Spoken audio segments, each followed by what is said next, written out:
Good morning. Thank you for coming out on this chilly, chilly morning. My name is Meg Herman. My pronouns are she and her, and it's my joy to be serving on your board. I welcome you all to our service this morning. If you are here for the first time, we welcome you too. Thank you for joining us, and we look forward to getting to know you. We invite everyone here today in the sanctuary to join us for community time after the service. Transformation is one of our key core values. We adapt to a changing world. We covenant to collectively transform and grow spiritually. Openness to change is fundamental to our Unitarian and Universalist heritages. We are never complete, and we're never perfect. We are so glad that you are here with us today, whether you are here in person or online. We hope to see you. We hope you find this service inspiring and meaningful. I invite those of you here now in person to take a moment to greet each other.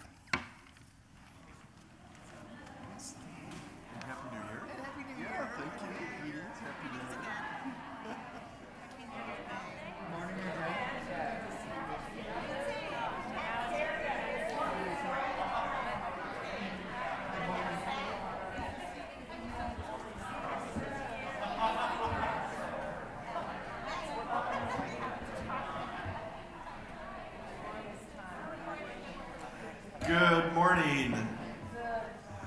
I am Reverend Roger, and my pronouns are he and him. Our chalice lighter this morning is named Val. Val's favorite color is blue, and so far in Val's life, she has never said no to a piece of pizza. I might add, locally, especially from Betty's. Let's join in the chalice lighting words. We are Unitarian Universalists. This is the Church of the Open Mind, the Loving Heart, and the Helping Hands. We take care of the planet Earth and each other.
Happy New Year. My name is Cecile. I use she, her pronouns. About 10 years ago or so, my husband and I were walking around New York City. It was early in the morning, and there weren't many people around. We made our way to the Dakota apartment complex where John Lennon and Yoko Ono lived, and where Lennon was shot. Jeff, my husband, was not a Beatles fan like me, but he wanted to see Strawberry Fields, the garden and memorial dedicated to Lennon. The memorial is a large circular mosaic on the ground with black and white rays emanating from the center, creating a medallion. The middle circle contains one word: imagine. Jeff and I walked a bit farther to a nearby lake. Ducks were swimming with ducklings in tow. We sat on a bench and watched vendors making their way with their carts into Central Park. A film crew was setting up for the day. The air was crisp and slightly misty as the fog lifted and the sun began peeking through the clouds. Above us, only sky. As we made our way back to Strawberry Fields, we heard music. Someone was strumming an acoustic guitar. We recognized him as an actor from The Cosby Show. A small crowd had collected around the medallion. They began singing. I still recall my heart swelling with joy, the feeling of peace and tranquility on that quiet New York morning in the most bucolic of settings. Strangers gathered together to sing a song of love and peace and hope. Imagine there's no heaven. It's easy if you try. We all knew the words. Some of us were shedding tears. You may think we were dreamers, but we knew we weren't the only ones. In those few magical moments, the world had lived as one. Whoever you are, wherever you are in your life journey in the world, you are welcome here. Come, let us worship together. I invite you to rise in body or in spirit to sing number 589 in the Great Hymnal, We Three Kings of Orient Are. 259.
Please remain standing and say with me our covenant.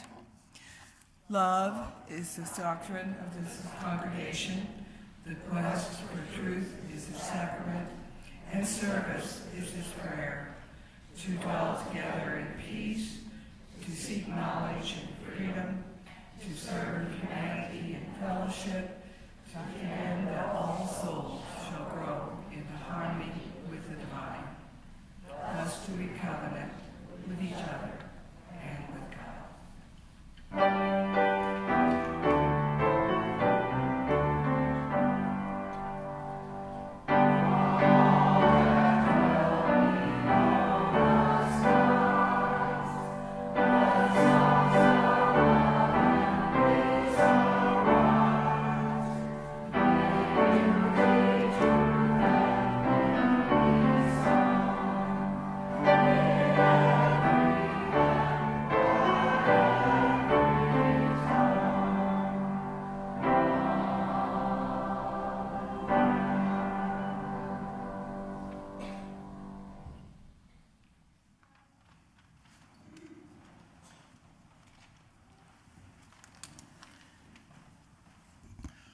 My name is Jay Cohen. My pronouns are he, him, and I'm a member of the spiritual care team. We always like to say that we're the church of the open mind, the loving hearts, and the helping hands. And one of the ways we live that out is by sharing the joys and sorrows of our lives. If you'd ever like for one of your joys or sorrows to be shared from the pulpit, you can write it in the book right outside the sanctuary before the service, or you can email us anytime at spiritualcare@unitytemple.org. Also, the spiritual care team is here to be with anybody who wants to talk in times of both joy and sorrow. Here's the item that was shared today. Jackie Covarrubias shares that her father had a heart attack on Friday. He's having open heart surgery tomorrow. So please hold Jackie's father and Jackie's whole family in your hearts. We know that many of us hold other joys and sorrows in silence. Each week we make time to put a stone in water if you'd like to honor one of your joys or sorrows. The water represents the container of love that's large enough to hold all of it. We'll engage in this spiritual practice in silence. Let us begin.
Let us drink together in a time of prayer and reflection. Spirit of life, source of all love, let us be here for one another with open hearts and kind words, knowing that we are all imperfect, knowing that each life has challenges, that we are each striving to remain positive and caring while trying to move forward each day. May we find ways to share the spirit of community, the power of connection, the presence of love. May we continue to discover our strengths and shape our days to include expressions of gratitude and joy. Let this be a journey of love and forgiveness, and let us set an intention to show compassion and goodness in all that we do. Blessed be. Amen.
if you are someone who likes to be close for a story, come on down here. And I'll introduce the story as any of you are making your way. This is a book called Grandfather Gandhi, and it's by Arun Gandhi, who was Mahatma Gandhi's grandson, and Bethany Hegedus, illustrated by Evan Turk. And before I read it, I'm going to show you a picture of me with the author, Arun Gandhi. So there, I am the one on this side. And this was a couple years ago. 1993, last century, in fact. And Arun Gandhi was speaking at a Martin Luther King celebration that the other guy and I in the picture were co-leading. And so it's a real joy to read this book that Arun wrote, and it's about his own life. Grandfather Gandhi is the name.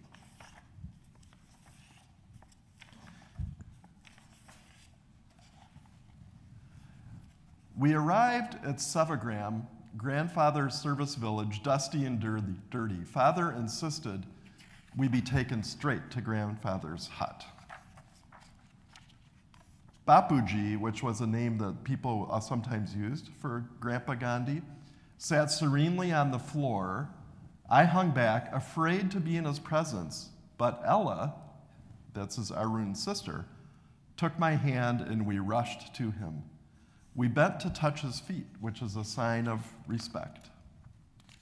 Grandfather gathered us to him in a big hug. He smelled of peanut oil.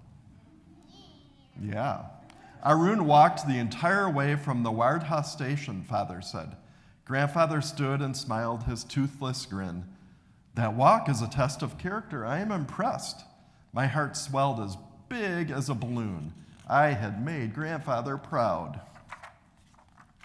That evening, I floated to dinner. The tin bowls and utensils we used clanged, making a funny-sounding music. I ate spoonful after spoonful of boiled pumpkin. It was mushy and bland, and I didn't like it. But what I liked less was sharing Grandfather. Sevagram was filled with people. 350 followers lived there. For the rest of the night, even as I washed and readied myself for bed, my dinner sat like a lump in my stomach. The Gandhi name was much to live up to. I had passed my first test, but there would be others. What if I failed? Mother ushered Ella and me to bed. The air was so thick and hot we slept under the stars to keep cool. I tossed and turned, wondering what the next day would bring. Finally, I fell asleep after even the earth seemed to quiet. The next day, everyone awoke at 4 a.m. With the dark of early morning wrapped around us, we prayed. Silence filled the air. Everyone was still, but I was fidgety. The peace of prayer felt far away. There's Arun, you can tell, kind of fidgety. I was glad that when the sky turned the deep orange of a tangerine, it was time for chores. Ella headed off with Mother to wash vegetables. Father went with his team to clean the toilet buckets that needed to be emptied, washed, and put back for use. Yeah, I know. Glad he didn't have that job, I bet. My cousin Kanu and I went off to weed the garden. And Grandfather, he worked too, sweeping the floors of the mud huts. After chores, it was time for lessons. I met Bahanaslika, my teacher. We have much work to do, he said upon meeting me. Someone, maybe Grandfather, must have told him I didn't speak Gujarati well. So that's the language of this area in India. I stared at my sandaled feet. At home, I spent my time practicing John Wayne's swagger. For the young ones, John Wayne was an actor. But here at Sevagram, there would be no movies. There wasn't even electricity. No one knew who John Wayne was. I tried to get the other kids to play bank robbers and sheriff. That's the kind of movie John Wayne often did. But the only game anyone was interested in was soccer, which ended up being okay. I was good at soccer, better than I was at Gujarati. That first week went by in a blur. I saw Grandfather many times, but for most of the day, he worked in his hut. Whenever I'd get a chance, I'd run a stick along the fence outside, waiting for some alone time with Mahatma, another name for Gandhi, but I was always shooed away. Idleness was not allowed. Early in our second week, Grandfather found me. I didn't have to go looking for him. "Will you walk with me?" he asked. There was always some aide, official, or follower around, but this morning there was no one. Lucky me. I set off after Grandfather. His stride was quick, and each time he raised his walking stick, he asked me a question. He asked about my older sister, Sita, and how Ella was behaving, and about life in South Africa and the cruelty that came with being separated by race. Eventually, Grandfather asked me, "How are you finding life here at Sevagram?" "The other kids tease me and my tutor thinks I'm useless," I blurted out. "I try hard, but it is not enough." I stopped short of saying that I didn't feel like a Gandhi, that peace and stillness didn't come easily to me. Even Gujarati did not come easily to me. Grandfather listened, and when I finished, he wiped his spectacles on his dhoti, that's what he's wearing, put them back on, and looked me in the eye. "Give it time, Arun. You will adjust and go on to do good things. I have faith."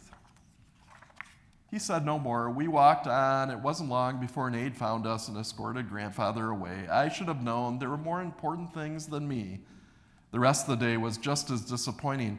My pencil nub shrank to almost nothing, but since we took a vow not to waste, I couldn't throw the pencil away. I had to squish my fingers, my hand cramped.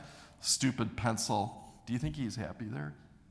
No, he is not happy. After lessons with the sun high overhead, I was glad to head to the soccer field. I wanted to forget about the ashram rules, forget about being a Gandhi.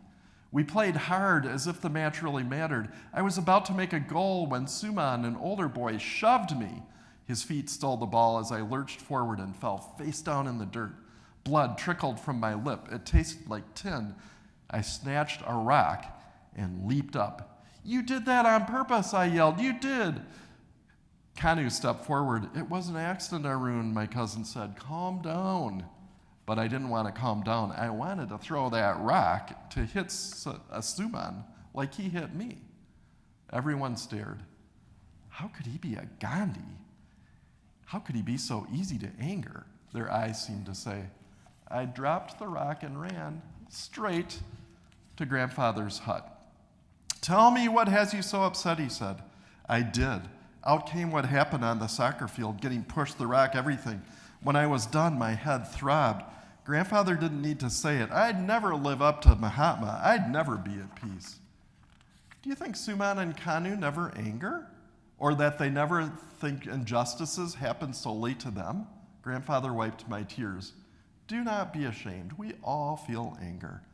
But that wasn't possible. Suman and Kanu maybe, but not Grandfather. Even you, I asked? Yes, even me, said Grandfather. But Grandfather taught peace. I'd never seen him angry. Not now, even when I told him what I'd almost done. Let us spin, he said, and we sat before one of two spindles, spinning yarn. Have I told you, Grandpa asked, how anger is like electricity? I shook my head. It is. Anger can strike lightning and split a living tree in two, he said. I saw myself on the soccer field, rock in hand, ready to strike. I saw the movie cowboys with their guns. Or it can be channeled, transformed. A switch can be flipped, and it can shed light, like a lamp. I saw Grandfather speaking before thousands. When Grandfather was angry, he didn't lash out. He worked to make changes, lasting changes for all, not just for himself. Then anger can illuminate. It can turn the darkness into light, Grandfather said. That's what you do, I said quietly, sure I couldn't do the same. Arun, we can all work to use our anger instead of letting it use us. Grandfather slowly stood. He beckoned me to him, and together we stood at the doorway of his hut, looking out at everyone working as one. He hasn't told me I was foolish. He hadn't told me I was wrong and he was right. He hadn't even forced me to choose, lightning or lamp. But I did choose, and I would choose. Over and over from that moment on, like Grandfather, I did my best to live my life as light. That is the end of the story. Thanks for listening today, for sharing. And you can go to Unity House if you would like now.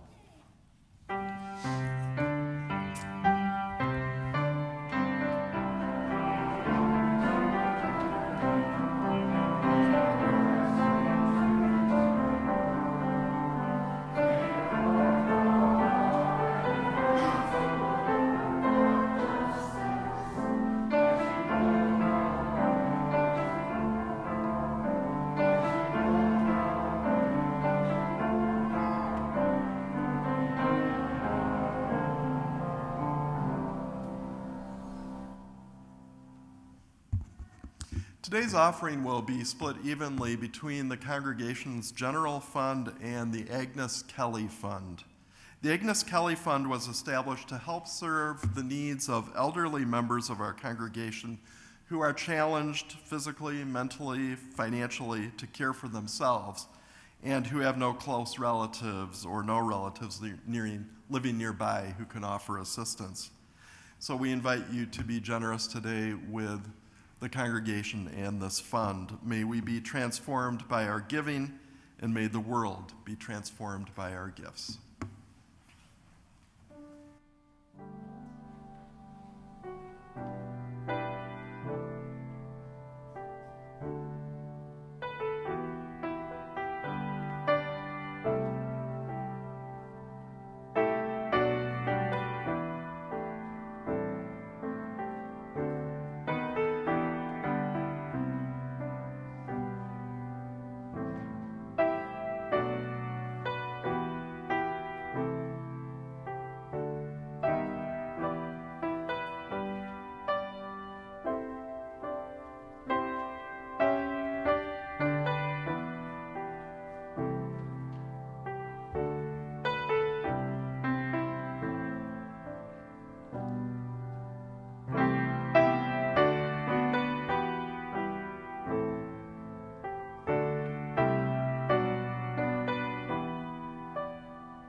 Our reading today is a poem called Vahavta by the Puerto Rican Jewish poet Aurora Levins Morales. She wrote this in the aftermath of the Pulse nightclub shooting in 2016. Vahavta is a continuation of the twice daily Shema prayer in Judaism. The prayer typically starts with the line, "Say these words when you lie down and when you wake up." Say these words when you lie down and when you rise up, when you go out and when you return, in times of mourning and in times of joy. Inscribe them on your doorposts, embroider them on your garments, tattoo them on your shoulders. Teach them to your children, your neighbors, your enemies. Recite them in your sleep.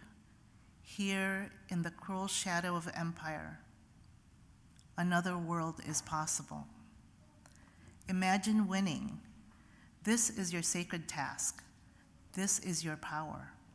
Imagine every detail of winning, the exact smell of the summer streets in which no one has been shot, the muscles you have never unclenched from worry, gone soft as newborn skin, the sparkling taste of food when we know that no one on earth is hungry, that the beggars are fed, that the old man under the bridge and the woman wrapping herself in thin sheets in the backseat of a car, and the children who suck on stones nest under a flock of roofs that keep multiplying their shelter.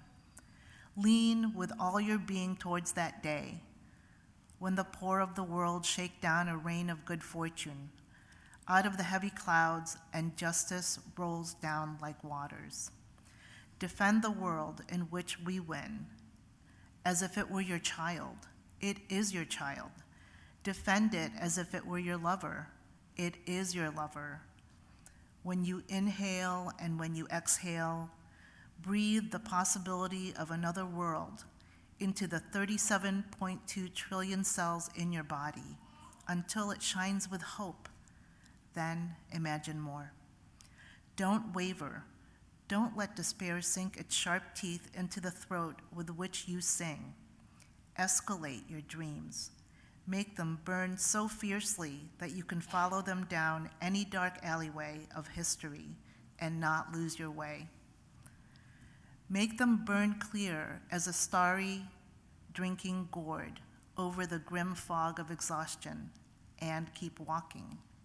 Hold hands, share water, keep imagining, so that we and the children of our children's children may live.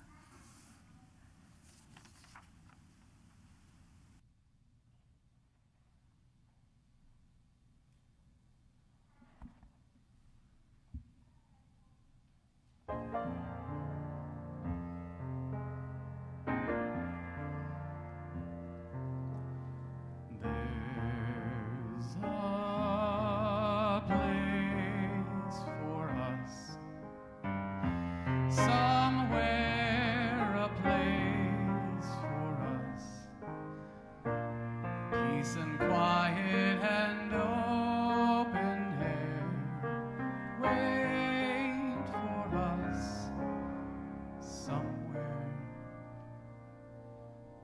There's a time for us, someday a time for us, time together with time to spare, time to learn, time to care. Someday, somewhere, we'll find a new way of living. We'll find a way of forgiving. Somewhere.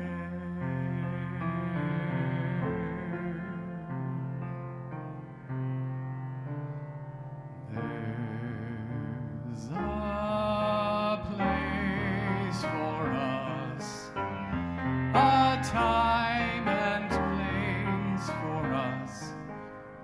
Hold my hand and we're halfway there. Hold my hand and I'll take you there. Somehow, someday, somewhere.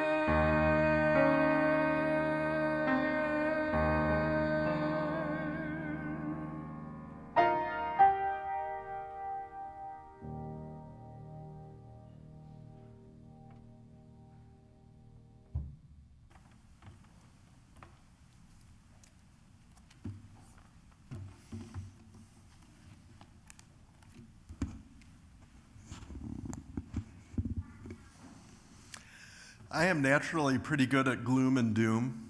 It is a family trait.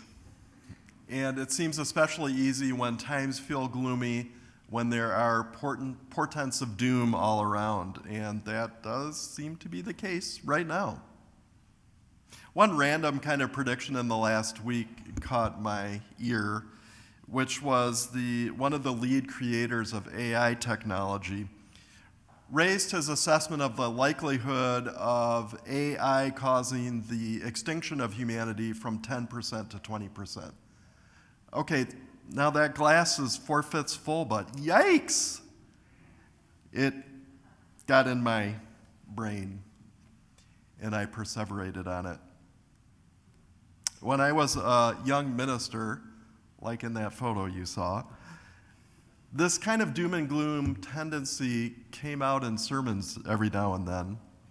Margaret, a member of the congregation I served at the time, was a good gauge for when I kind of let that unmitigated doom and gloom dominate the sermon. At the end of each service, she would get in line, she would shake my hand, inevitably, invariably. She'd shake my hand, She'd say, "That was a very good sermon. I even took notes," and she'd show me her order of service with notes. And then on those days when the doom and gloom was a little not checked, she'd say, "But why'd you have to go and ruin my day?" That was a rhetorical question that she meant for me to chew on while she and her husband went to Hardee's for lunch. Well, over time, it came to my realization that probably Margaret wasn't the only one who had that question at the end of these services, and she was just the one that didn't have the filter to not say it. So Margaret helped me begin to learn that there needed to be more balance in my sermons, and in fact, in my spiritual life too. She pointed then to a professional and a spiritual must-do for me. Work harder at imagining, at picturing a better, more just world, especially in the kind of detail that Aurora Levins Morales shared in the poem Cecile just recited. The exact smell of the streets in which no one has been shot. The sparkling taste of food when we know that no one is hungry. Aurora Levins Morales, and really Margaret before, asked me to think about the question, what if? What if this world that we yearn for could come to be? What would it be like? What would it feel like? What would it smell like? What would it taste like? What would it be? As Yogi Berra once said, if you don't know where you're going, you might not get there. If we can't imagine that world that we're trying to build, we might not get there. And even more importantly, we might not figure out what small part we can do to help us get there. This is so crucial, especially in challenging times such as these. In my sermon right after the November election, I shared about my realization that Martin Luther King Jr.'s last speech, that I've been to the mountaintop speech he gave in Memphis the night before he was assassinated, that he wasn't just thinking about how he'd seen the promised land but would not get there. His speech was an acknowledgement that none of us will get to that land that we yearn for, that land of love and justice and peace and compassion and equity. All of us can help us move toward that, but none of us, not even Martin Luther King Jr., not even Grandfather Gandhi, will get there. And here's another realization that jumps out at me now from that last speech and so many of his speeches, that he lifted up the importance of being able to picture, to imagine, to sense what that world we seek would be like. He had an extraordinary gift for doing this. Think about the I Have a Dream speech. That was all about sharing his dream of what this world could look like and helping us all figure out how to dream too. He wanted us to see that world. What if the world we dream could come to be? What if? What would it be like? And it's important to understand that Dr. King didn't want us to tilt so far toward that we ignore the problems of this world. He wanted us to understand, to do our best to grapple with the problems and the suffering of the world. In I Have a Dream, for example, he talked about the manacles of segregation and the chains of discrimination. He talked about how these things continue to wreak havoc on black lives, black bodies, 100 years after the Emancipation Proclamation. He named the unspeakable horrors, in his words, of police brutality and the cost of whites-only segregation. This was not some kind of Pollyanna speech he gave at the Lincoln Memorial, unmoored from the real problems of the world.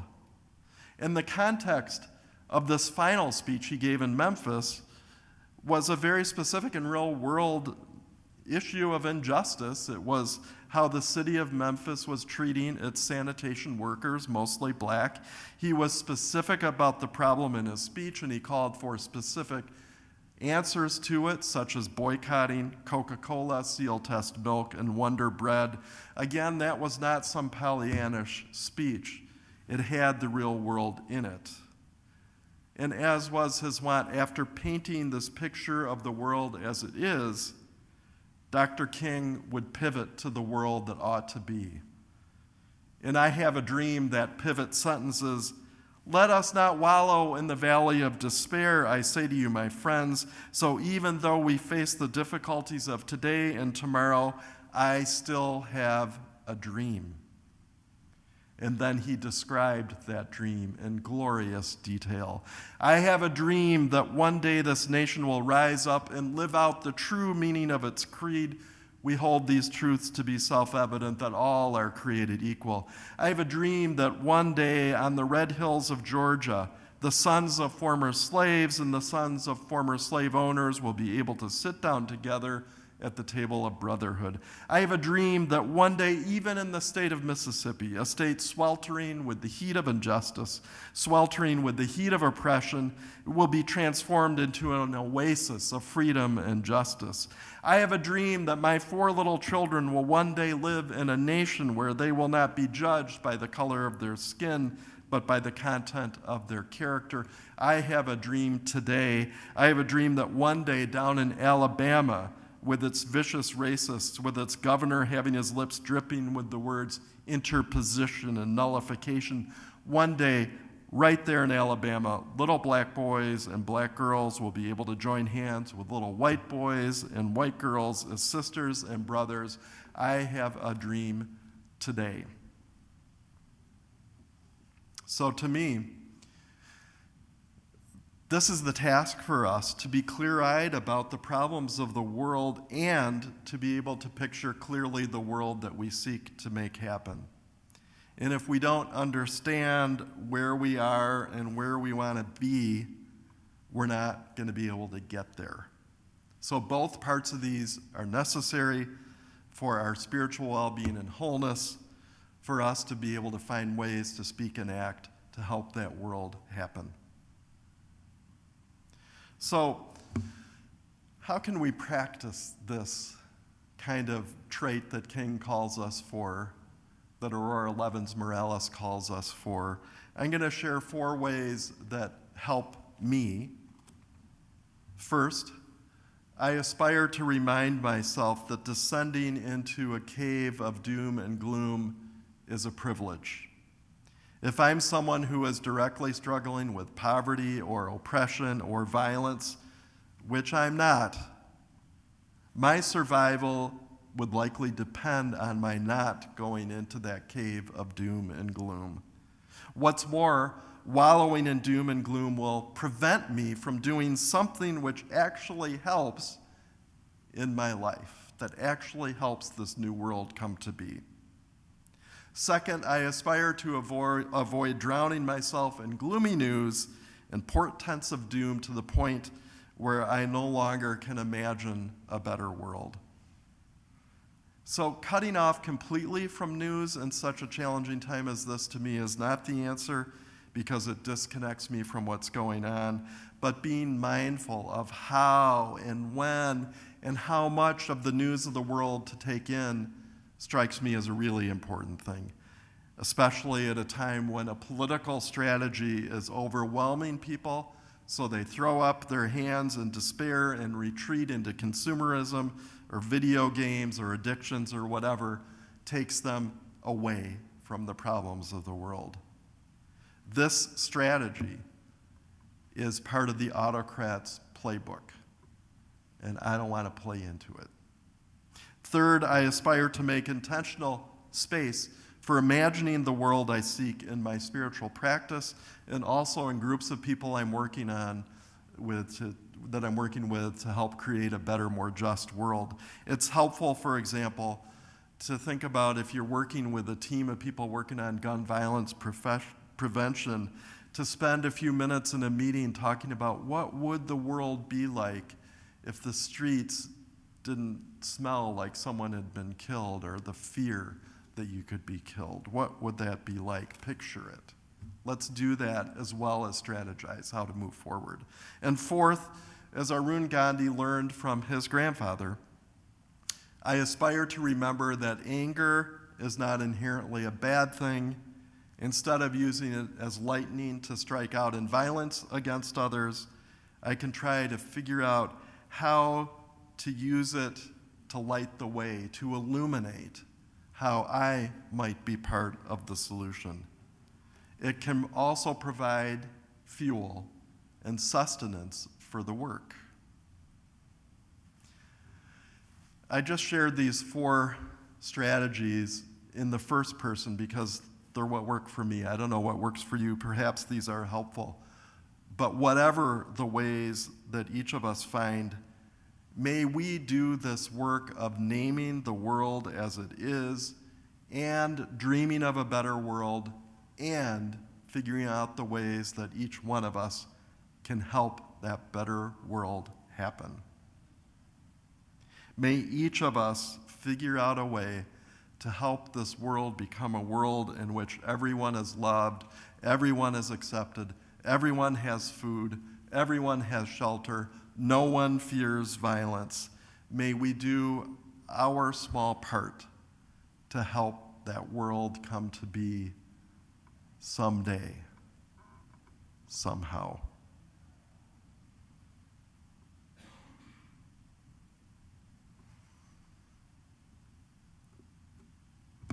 Our closing hymn today is number 1051, We Are, that's in the small teal hymnal. My tip to you, because there's a lot of repeats if you're not adept at reading music, is to look at the screen and follow the words.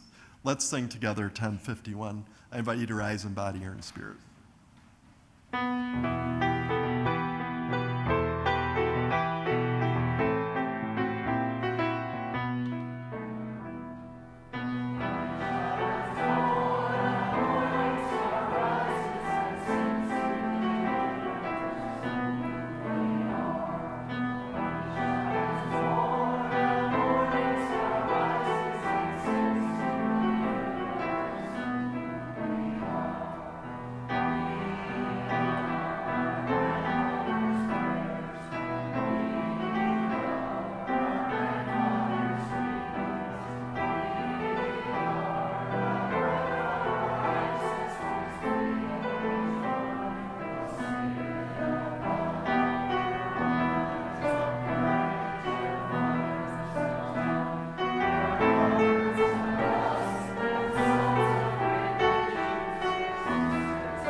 And again from Aurora Levins Morales.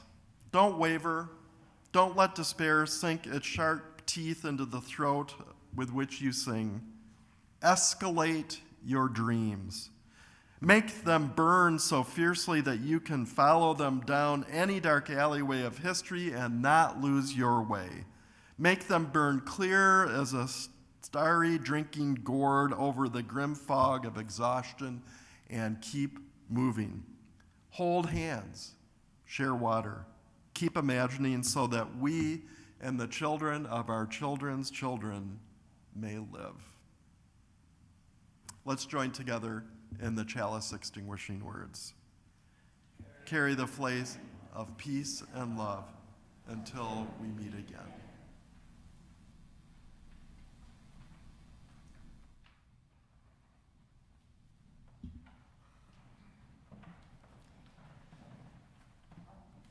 Feel free to sing along.